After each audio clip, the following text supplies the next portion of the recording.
안녕하세요. 청주시 오송의 미래공인중개사 정채원입니다. 반갑습니다.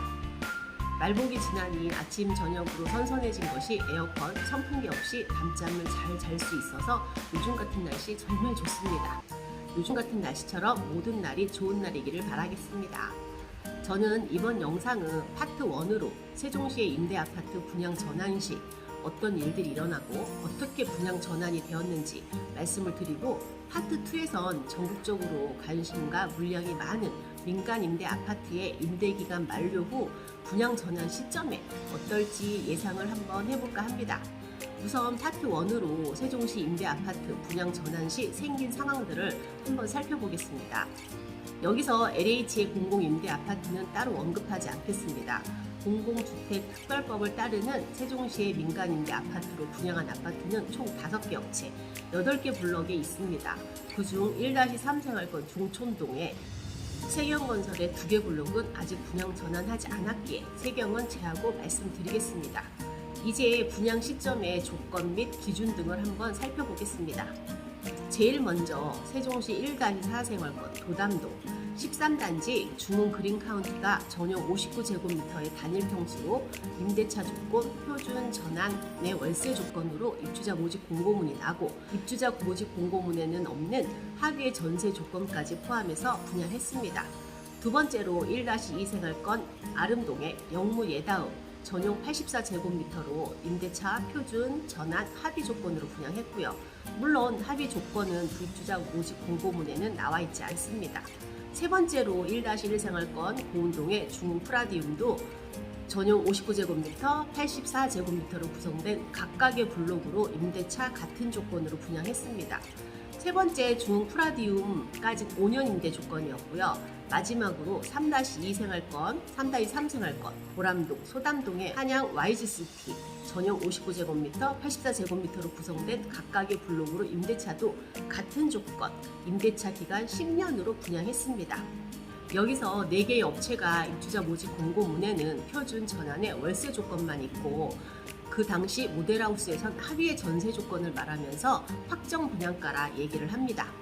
합의 조건의 전세 보증금을 살펴보면 도담동 중흥 59제곱미터는 1억 3,500, 영무 아름동 전용 84제곱미터는 1억 7,200, 고운동의 중흥 프라디움 전용 59는 1억 9,470, 전용 84제곱미터는 2억 5,699만원, 보람 소담동의 전용 59는 1억 3,050만원, 전용 84는 1억 7,290만원이었습니다. 지금 보시면 전세 보증금 저렴했다고 생각하실 테지만, 그 당시 세종시 전세 보증금이 전용 84제곱미터가 1억 5천 미만인 것에 비하면 전세 보증금이 저렴하진 않았습니다. 분양 당시 확정 분양가를 명시하면서 5년 뒤 분양 전환 시점에 확정 분양가대로 분양받는 것에 임차인들은 그 말을 찰떡같이 믿으며 거주하고 있던 중, 아름동 영무 예다음이 임대사업자인 전기산업이라는 회사의 전 세대를 세대당 2억 5천에 매각을 합니다. 그 후 전기산업에서 임차인들의 실태를 미리 조사해서 분양 전환 받지 못하는 세대를 파악하여 부동산을 통해 예약매매라는 행위로 매각을 진행했습니다. 그 후 임차인들이 세대의 예약매매에 관한 행위를 못하게 가압류를 설정하며 전기산업주와 임대기간 5년 중 2분의 1이 지나면 임대인과 임차인은 협의하여 분양 전환할 수 있다에 근거하여 분양 전환을 협의합니다. 전기산업에선 분양 전환을 못 받은 세대는 시세대로 매매를 진행하라 하여 공공임대주택특별법에 명시한 대로 임차인이 자격을 갖추었음에도 부적격자로 판명하여 분양 전환해주지 않았습니다. 이에 소송으로 이어지는 등 아직까지도 해결이 나지 않은 세대도 있습니다. 또 분양 전환을 협의함에 있어 분양 전환 가격에 대해서도 분양 당시 제시한 확정 분양가라는 것은 없습니다. 임대주택법 시행규칙에 따르면 건설원가와 감정평가 금액을 산술 평균한 가액으로 하되, 임대주택의 건축비 및 택지비를 기준으로 분양 전환 당시에 산정한 해당 주택의 가격에서 임대기간 중에 감가상각비를 뺀 금액을 초과할 수 없다라고 명시가 되어 있습니다. 이 내용은 입주자 모집 공고문에도 명시되어 있고, 분양 전환 가격 산정 시에도 확정 분양가로 제시한 금액은 해당 시청에서 인정을 하지 않았습니다. 아름동에 영무 예다음의 사태가 있은 후 도담동의 중흥, 고운동의 중흥 프라디움도 분양 전환 협의에 들어갑니다. 도담동의 중흥 카린 카운티는 분양 전환 협의를 하면서 5년 임대차 기간이 만료되고 분양 전환 당시 제시한 조건과 공공임대주택특별법에 저촉되지 않은 임차인 모두에게 분양 전환을 해 주었습니다. 하지만 고운동의 중흥 프라디움은 분양 전환하면서 여러 가지 일들이 일어납니다. 분양은 이 금액에 분양을 해주겠다 하면서 따로 현금 입금하라고 한 것이죠. 이 내용은 2020년 국정감사에서도 언급이 된 적이 있습니다. 임차인들은 울며 겨자 먹기로 이렇게라도 해서 분양 전환을 받은 세대도 있고 아직까지도 소송을 진행하고 있는 세대도 있습니다. 입주해서 분양 전환만을 바라보고 세종시 어느 곳에 주택 소유도 하지 못하고 자격을 지키면서 이렇게라도 해서 분양 전환 받는 것 밖에 방법이 없었습니다. 이제 지금 분양 전환 시점이 오면서 문제가 되고 있는 보람동, 소담동의 환양 YG시티입니다. 역시나 환양 YG시티도 합의 임대 조건의 확정 분양가로 분양을 했습니다. 분양 당시 높은 전세 보증금 이매에 미분양이 났습니다.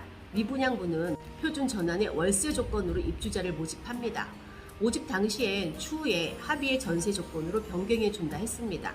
물론 임차인들도 고액의 월세를 내는 것보다 전세자금 대출을 받아 저리의 이자를 내는 것이 이익이 분명하여 그렇게 변경하길 원했고요. 하지만 2016년 8세대가 법무사를 통해 계약 전환 내용 증명을 보냅니다. 합의의 전세 조건으로 변경해 달라고요. 하지만 한양 측에선 변경해 줄 수 없다라는 통지만 오고 현재의 사태가 벌어진 것입니다. 현재 합의의 전세 조건인 임차인에겐 제시한 확정 분양가로 분양 전환해주고 표준 전환인인 월세 조건인 임차인에겐 감정평가를 해서 전용 59제곱미터는 5억 2천, 전용 84제곱미터는 7억 2천에 분양 전환을 해주겠다 한 것입니다. 입주 후 2년마다 계약 갱신을 하면서부터 지속적으로 임차인의 요구를 무시하고 이렇게 고분양가로 분양 전환을 한다 하니 임차인 입장에선 얼마나 황당한 일이 아니겠습니까? 공공임대주택특별법 적용을 받은 세종시의 분양 전환 아파트에서 국민주택기금의 저리의 금리를 사용하여 아파트를 건설하고 추후 분양 전환 시점엔 자기의 이익만 챙기는 사업자가 많음을 보셨을 겁니다. 제가 인트로 부분에서 말씀드렸듯이 세종시 분양 전환 아파트의 분양 전환 사례들을 알아보고 이제 파트 2로 가장 핫한 투자처인 민간 임대 아파트의 분양 전환 시점의 상황을 미리 예측해 보려 합니다. 빠른 시일 내에 파트 2 민간 임대 아파트 분양 전환 시점에 예상되는 상황들을 올리겠습니다. 지금까지 저는 청주시 오송의 미래공인중개사 정채원이었습니다. 감사합니다. 행복한 하루 되세요.